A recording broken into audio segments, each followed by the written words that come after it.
என்னம்மா பண்ணுற? வாங்க. இன்றைக்கி வந்து வெயிலுக்கு சூப்பரான ஐஸ் பிரியாணி பாருங்கள் நண்பர்களே. செம்ம வெயிலுங்க. வெயிலுக்கு ஏற்ற மாதிரி ஐஸ் பிரியாணி பண்ணுறேங்க. செம்மையாக இருக்கும், செம்மையாக டேஸ்ட்டாக இருக்கும். உப்பு போட்டுப்போம்.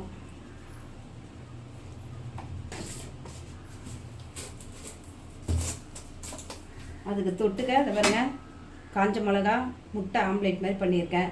சூப்பராக இருக்கும். அந்த மிளகா கடிச்சிட்டு பாருங்க, இந்த மிளகா வந்து கடிச்சிக்கிட்டு சாப்பிட்டோம்னா செம்ம டேஸ்ட்டாக இருக்குங்க. சூப்பராக இருக்கும்.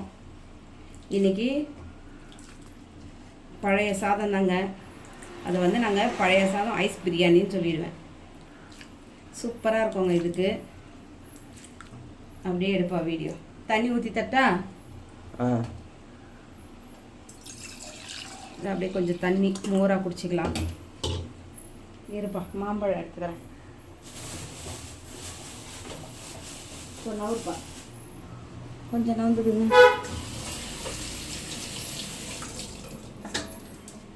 அதுக்கு மாம்பழங்க நண்பர்களே. மாம்பழம் சூப்பராக இருக்குங்க. மாம்பழம் பழையதுக்கு செம்ம டேஸ்ட்டாக இருக்கும்.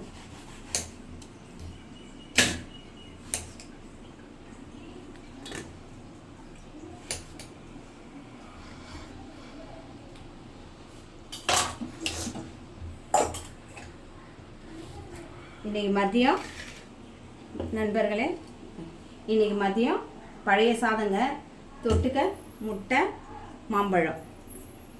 பிடிச்சிருந்தால் லைக் பண்ணுங்கள், ஷேர் பண்ணுங்கள், கமெண்ட் பண்ணுங்கள், சப்ஸ்கிரைபர் பண்ணுங்கள். வாங்க நண்பர்களை சாப்பிடலாம். அடுத்த வீடியோ பார்ப்போம். பாய்.